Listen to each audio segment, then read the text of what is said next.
প্ৰমোদ বৰাই আজি মুছলিম সম্প্ৰদায়ৰ যেটো অশান্তি পৰিৱেশ আনিছে এটো আমাৰ কাৰণে দুৰ্ভাগ্যজনক কিয় মুছলিমৰ ওপৰত ইমান অত্যাচাৰ আমি চৰকাৰ আহাৰ পিছত সব জাতি জনগোষ্ঠীকে মাটিৰ পাট্টা ব্যৱস্থা কৰি দিম বুলি আমি কৈছো ইলেকশ্যন নোটিছ পাইছে ইহঁতৰ লগত আলোচনা কৰিব আহিছো আমি আমাৰ দলৰ সিদ্ধান্ত হেতু সব জায়গাতে যাব বিটিসি অঞ্চলত বহুত জায়গাত এনেকুৱা ইলেকশ্যন কৰিবৰ কাৰণে স্পেশালি মুছলিম সম্প্ৰদায়ৰ ওপৰত এটো হৈ আছে তো ইয়াত নিশ্চয় এটা ৰাজনীতি আছে প্ৰমোদ বৰৰ একপক্ষীয়ভাৱে এটা ৰাজনীতি ষড়যন্ত্ৰ আছে হেতু আমি দেখিবলৈ পাইছো যেন আমি আইছো ইয়াত ৰাইজৰ লগত আলোচনা কৰিবৰ কাৰণে কেনেকুৱা আছে মততে আমি কৈছো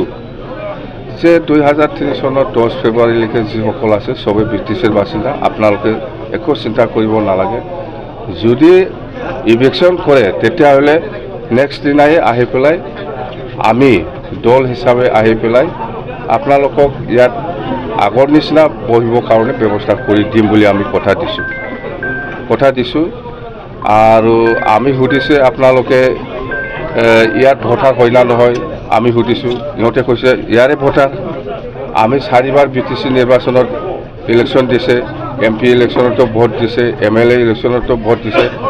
কততে 4বাৰ 12 বাৰ হৈ গ'ল ইহঁতে বিটিসি গঠন হোৱা পিছত এমপি ইলেকশ্যন এমএলএ ইলেকশ্যন আৰু বিটিসি নিৰ্বাচনত ভোট দিয়াটো তাৰমানে ইয়াত ভোট দিয়া মানে ইহঁতে ব্ৰিটিছৰ বাসিন্দা চুক্তিত লেখা আছে স্পষ্টকৈ যে 2003 চনৰ 10 ফেব্ৰুৱাৰীলৈকে যিসকল আছে সবে ব্ৰিটিছৰ বাসিন্দা আৰু যিসকলৰ লগত মাটিৰ পাট্টা নাই আজিৰ দিনত আমি চৰকাৰ আহাৰ পিছত সব জাতি জনগোষ্ঠীকে মাটিৰ পাট্টা ব্যৱস্থা কৰি দিম বুলি আমি কৈছো আগতে কৈ আহিছো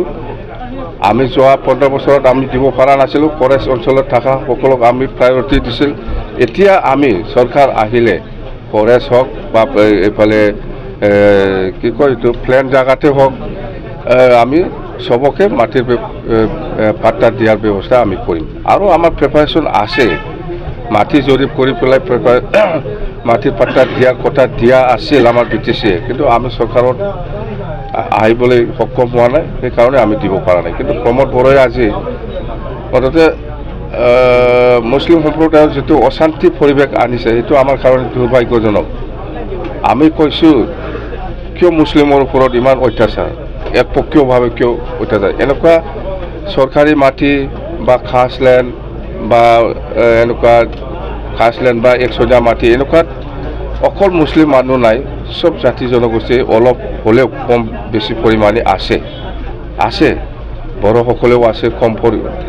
কিছু হলেও হয়তো নিশ্চয় বেংগলী সকলেও আছে হয়তো নিশ্চয় কোনোবা ৰাজবংশীও আছে কোনোবা হয়তো আদিবাসীও আছে নিশ্চয় থাকিব ব্ৰিটিছত সকলো জাতি জনগোষ্ঠী আমি দেখিবলৈ পাইছে যে অলপ কম বেছি পৰিমাণে হলেও খাস মাটি বহি পেলাই আছে ইহঁতক মাটিৰ পাট্টা দিয়াৰ কাৰণে ব্যৱস্থাহে কৰিব লাগে চৰকাৰে আৰু এই মাটিৰ পাট্টা দিয়াৰ অধিকাৰটো আমাৰ ব্ৰিটিছত আছে যেটো ল্যান্ড ৰেভিনিউ ডিপাৰ্টমেণ্টটো ট্ৰান্সফাৰ ডিপাৰ্টমেণ্ট এটো অসম চৰকাৰৰ ওপৰত নিৰ্ভৰ কৰিব নালাগে ব্ৰিটিছে যি কৰে য'ত যি কৰিব পাৰে এটো সিদ্ধান্ত লৈ কৰিব পাৰে